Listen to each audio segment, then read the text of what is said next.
Listen, there are some exercises that are built for aesthetics, and some that are completely GYMCEL and ruin your physique. My name is Dema, and I've been focused on aesthetics and the science of muscle building ever since I started lifting. And today I'll discuss exactly what exercises ruin your physique. And yes, some of the exercises are obvious, but some are not what you think. And we'll start with the most obvious GYMCEL ones and move more and more controversial as the video continues. I bet you're doing at least one of them, so don't hate me for telling you the truth. And guys, first on the list is obviously deadlifts. And guys, quickly to get on the same page, let's discuss what makes an exercise good. An exercise is good if it meets these criteria. First, is it stable? Are you able to stabilize your body and fully lock into the movement? Secondly, is tension? Is the muscle you're targeting actually the limiting factor? Third is range of motion. Are you intentional and consistent every time? And lastly is progression. Are you able to progress on an exercise? And for this video specifically, what also really matters is what muscle it actually is. It doesn't matter if you hit all these criteria. If it's a bad muscle you're targeting,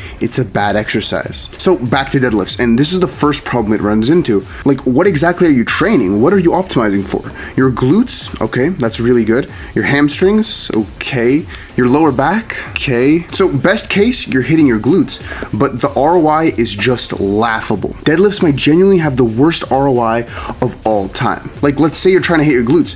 Just do a set of hip thrusts and you get more stimulus to your glutes and infinitely less fatigue. But look, we know people don't deadlift for muscle growth, so that's an obvious one. Now let's move on. Second on the list is shrugs. Now look, shrugs are not necessarily bad, but what's bad about them is that when you overdevelop your upper traps, your shoulders look more narrow. Look at some of these examples here.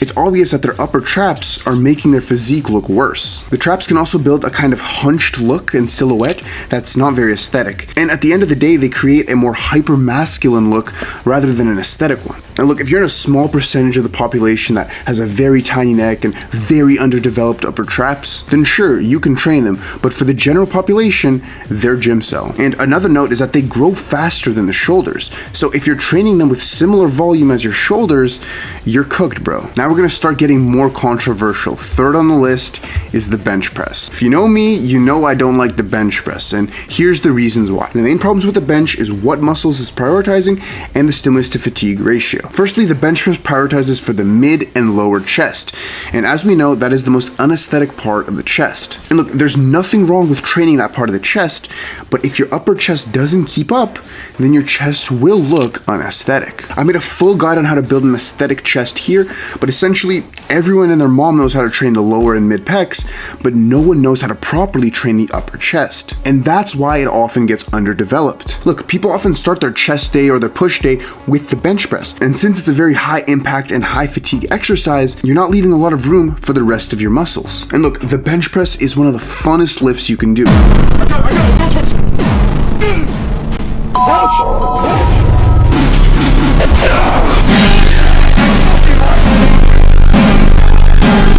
And if you don't want to fully optimize, that's okay, you can keep doing it. But just realize it's not optimal and it's GYMCEL in a lot of cases. All right, fourth on the list, don't hate me, we have the barbell row. And look, I was tempted to put rows in general because there are a lot of problems with a row, but we won't go into that fully now. I'll make another video on that. But barbell row specifically is a pure GYMCEL exercise. Now look, firstly, when you're doing any type of row, specifically with flared elbows, your main goal is building the mid back. And here's the problem, rows and barbell rows specifically are not optimal for that function. And look, I won't go into it fully, but when you're doing this, it's a lot of biceps and a lot of rear delts. On top of that, the barbell row is one of the most unstable lifts on the planet and is very difficult to keep your form consistent over time. Just a little extra swing and suddenly you're progressive overloading. You see why this can be a problem? It's going to deliver bad and inconsistent tension, so you're not even going to know if you're progressing or not. And lastly, just like the bench, the barbell row is very highly fatiguing and is almost always done at the start of your session. I mean, how many people do you know are barbell rowing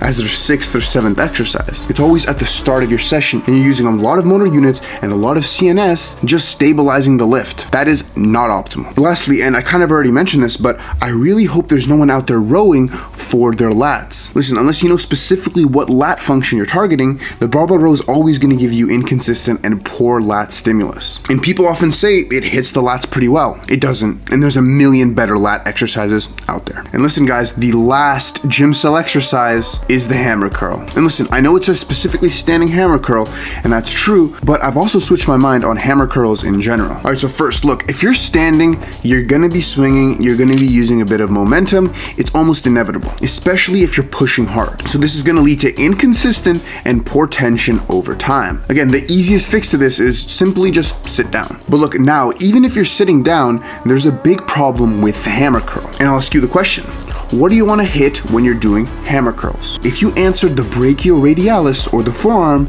then you're good. Congrats. You can keep doing the hammer curl and see progress in that muscle. But if you said biceps, that's probably not optimal. And I know for a fact most of you guys said the brachialis. Even in my own bicep guide, I mentioned that the hammer curls are pretty good for your brachialis. But listen, I'm changing my opinion a bit. I think the limiting factor in a hammer curl is either going to be your grip or your brachioradialis. And listen, if you love doing the hammer curls, then keep doing them. You'll still grow muscle. But if you genuinely want to target your brachialis, like the muscle that sits inside your bicep, then a preacher curl is infinitely better at doing that. And listen guys, that's the top 5 GYMCEL exercises. We have the deadlift, the shrug, the bench press, the barbell row, and the standing hammer curl. And look, I've done most of these in my own lifting career and probably built some muscle from them. But we always have to use our brain. Just because it can build muscle doesn't mean it's optimal for building muscle. And specifically, if I'm optimizing for aesthetics, I would not put any of these in my program. Comment down below, let me know your thoughts on these exercises and any GYMCEL exercises I missed. Leave a like if you learned anything or just enjoyed the video, and subscribe for more content every single week. Thank you for watching. By the way guys, if you want to talk to me one-on-one, this is my Instagram.